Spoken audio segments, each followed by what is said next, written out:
ஹரிணி ஜெயஸ்ரீயோட வேலைக்காக அவளோட கொலிக்கிட்ட ஹெல்ப் கேட்டு வர, அப்ப சித்து கால் பண்ணி அவங்கள கேபினுக்கு கூப்பிட, ஹரிணி வந்திருக்காங்க பேசிட்டு வரேன்னு சொன்னதும், ஹரிணியா என்ன பேசுறான்னு கேட்கும்போது லைன் கட் ஆகிற, லைன் கட் ஆயிருச்சு போல சித்தார்த் கூப்பிடுறாருன்னு சொல்லும்போது மறுபடியும் கால் பண்ண ஹரிணி அட்டன் பண்ணி அவங்க கொஞ்சம் பிஸியா இருக்காங்க, அவங்களே திருப்பி கூப்பிடுவாங்கன்னு சொல்லிட்டு காலை கட் பண்றா.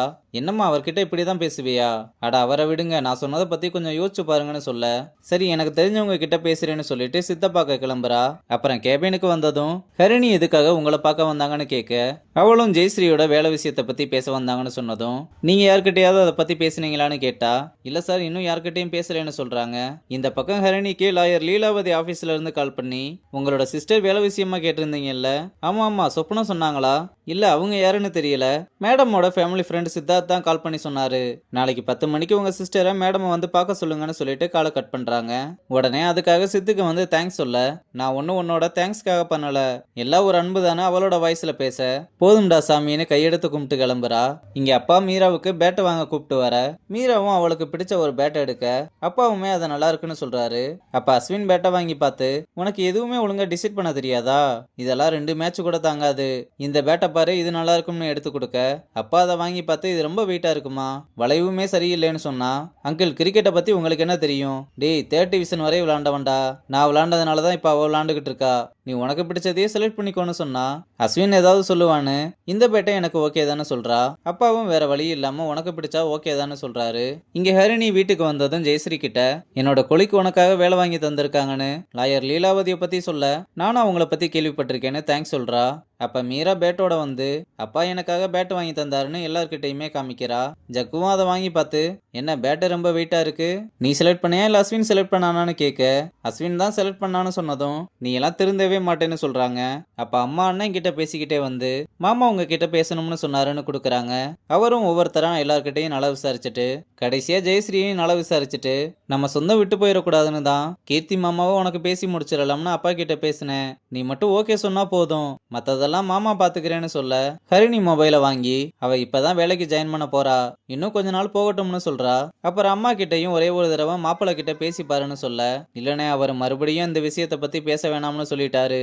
ஏமா நாங்க என்ன அவ்வளவு இலக்காரமா போயிட்டோமா? சரி இருக்கட்டும்மா, எங்களுக்கு ஒரு காலம் வரும்னு சொல்லிட்டு காலை கட் பண்றாரு. அம்மாவும் எல்லாரும் சேர்ந்து ஏன் தலையவே உருட்டுங்கன்னு புலம்பிக்கிட்டே போறாங்க. அங்க கட் பண்ணா மறுநாள் ஜெயஸ்ரீ வேலைக்காக வந்திருக்க, அவ பக்கத்துல அழுதுகிட்டே உட்கார்ந்து இருந்தவங்க லாயரை பார்த்ததும் வேகமா வந்து, என் குடும்பத்தையே அவனுக்காக விட்டுட்டு வந்தேன், ஆனா அவன் இன்னொருத்தியோட சுத்திக்கிட்டு இருக்கான், 10 வருஷமா அவன் கூட வாழ்ந்திருக்கேன், அவன் எனக்கே துரோகம் பண்ணிட்டான் மேம், இனிமேல் என்னால அவன் கூட வாழ முடியாதுன்னு சொல்லும்போது ஜெயஸ்ரீ எந்திரிச்சு, அவன் கூட எல்லாம் சேர்ந்துடாதீங்க, அந்த ஆளுக்கு முதல்ல டைவர்ஸை கொடுங்க, இந்த மாதிரி ஆளுங்களெல்லாம் கொன்னா கூட தப்பு இல்லைன்னு வைலண்டா பேச, என்னம்மா டைவர்ஸ் கேஸை கொலை கேஸா மாத்திருவ போல, நீ யாரு, நீயும் டைவர்ஸ் வாங்க தான் வந்திருக்கியா? இல்ல மேடம் என் பேரு ஜெயஸ்ரீ, உங்ககிட்ட ஜூனியரா சேர வந்திருக்கேன். ஏமா அதுக்கு இப்படிதான் பேசுவியான்னு அவளை அனுப்பிவிட்டு கேஸை பத்தின டீட்டெயில்ஸை கேட்டுட்டு அவளை உள்ள கூப்பிடுறாங்க. அவளும் உள்ள வந்ததும், என்னம்மா இவ்வளவு ஃபோர்ஸா இருக்க, சித்தார்த் உன்னோட ஃப்ரெண்டானு கேட்க, இல்ல மேம் என் சிஸ்டர் கூட தான் வேலை பார்க்கறாரு. சரி பேரண்ட்ஸ் எல்லாம் எங்கம்மா இருக்காங்க? எல்லாருமே சென்னையில தான் இருக்கோம், அப்பா டெக்ஸ்டைல் ஷாப் வச்சிருக்காருன்னு சொன்னதும், எஸ்எஸோட டாட்டர் அம்மானி, ஆமா மேடம் உங்களுக்கு அப்பாவை தெரியுமா, இந்த புடவை கூட உங்க கடையில தான் எடுத்ததுன்னு சொல்லிட்டு, எனக்கு டிசிப்ளின் தான் ரொம்ப முக்கியம், இந்த மாதிரி ட்ரிகர் ஆகி பேசுறதெல்லாம் எனக்கு பிடிக்காது, உனக்கு ஓகேனா மண்டே வந்து ஜாயின் பண்ணிக்கலாம்னு சொல்றாங்க. அப்புறம் ஜெயஸ்ரீயும் ஹரிணிக்கு கால் பண்ணி அவங்களுக்கு நம்ம அப்பாவை தெரியும்னு சொல்றாங்க. எனக்கு ஒரே கன்ஃபியூஷனா இருக்கு, நம்ம அப்பாவுக்கு நிறைய பேரை தெரியும், அதெல்லாம் நினைச்சா வேலைக்கே போக முடியாது, எதையும் யோசிக்காம ஃபர்ஸ்ட் ஜாயின் பண்ணுன்னு சொல்ல, அவளும் சரின்னு சொல்றா. இங்க மதுவும் அவளோட ஃப்ரெண்டுக்கு கல்யாணம் ஆக போறதுனால ஈவெண்ட்டுக்கு டிஜே வேணும்னு சொல்லியிருந்தானு நம்ம பசங்களுக்கு அறிமுகப்படுத்தி வைக்கிறா. சரி நீங்க எவ்வளவு பட்ஜெட்ல பாக்குறீங்க? ஒரு 30Kன்னு சொன்னதும், 30,000க்குலாம் அவன் பண்ண மாட்டான், வேணும்னா நான் வந்து பாடுறேன்னு அலக்கை சொல்ல, எதுக்கு எல்லாருமே ஓடுறதுக்கா, இது கொஞ்சம் லோ பட்ஜெட்டான கல்யாணம் தான், எனக்காக கொஞ்சம் பார்த்து பண்ணுன்னு கேட்க, அவனும் சரி உங்களுக்காக பண்றேன்னு ஒத்துக்கிறான். அங்க கட் பண்ணா சித்துவும் அம்மாவும் செஸ் விளாண்டுகிட்டு இருக்கும்போது அப்பா வந்து, யாரடா அந்த பொண்ணு, நீ யாருக்குமே ரெக்கமெண்டேஷன் பண்ண மாட்டேயே, அது என்னோட கொலிக்கோட சிஸ்டர்ப்பா, ஹெல்ப்னு கேட்டாங்க அதான் பண்ணேன், சரி அந்த பொண்ணு பேர் என்ன? ஹரிணிப்பா. ஏண்டா லீலாவதி ஜெயஸ்ரீன்னு சொன்ன மாதிரி இருந்தது, அவங்க தான்ப்பா ஹரிணியோட சிஸ்டர், ஹரிணின்றது என் கூட வேலை பார்க்குற பொண்ணு, நீ பேசுறதெல்லாம் பார்த்தா சந்தேகமா இருக்கே, உங்களுக்குள்ள ஏதாவது இருக்கா? ஏங்க இப்ப எதுக்கு இன்வெஸ்டிகேஷன் கால்குலேஷன் பண்ணிக்கிட்டு இருக்கீங்க? அதான் ஹெல்ப்புக்காக பண்ணேன்னு சொல்றான்ல. நீங்க போய் குளிச்சுட்டு வாங்க, நான் சாப்பாடு எடுத்து வைக்கிறேன். 2 பேரும் எதையும் மறைக்கிறீங்கன்னு நல்லா தெரியுது. நான் போலீஸ்காரன்றதை மறந்துடாதீங்க. என்ன நடக்குதுன்னு கண்டுபிடிக்க எனக்கு 1 நாள் போதும். நான் உங்களுக்கு 2 நாள் டைம் கொடுக்குறேன். அதுக்குள்ள முடிஞ்சா கண்டுபிடிங்கன்னு அம்மா நோஸ் கட் பண்ணி விடுறாங்க. ஏமா இப்படி பேசுற? அதெல்லாம் ஒன்றும் இல்லப்பா, ஃப்ரெண்டுக்காக பண்ணேன் அவ்வளோதான்.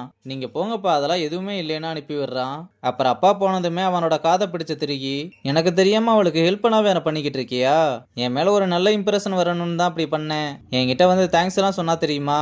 ஏன்டா தேங்க்ஸ் மட்டும் போதுமா, லவ் வேணாமா? என்னம்மா இப்படி கேட்டுட்ட? லவ் வேணுமா? அப்படின்னா இனிமேல் என்கிட்ட சொல்லாம எதுவுமே பண்ணக்கூடாது. இனிமேல் எனக்கு தெரியாம ஏதாவது பண்ண மவனை தோலை உரிச்சு போடுவேன்னு சொல்லிட்டு போறதோட இந்த எபிசோட முடிச்சிருக்காங்க.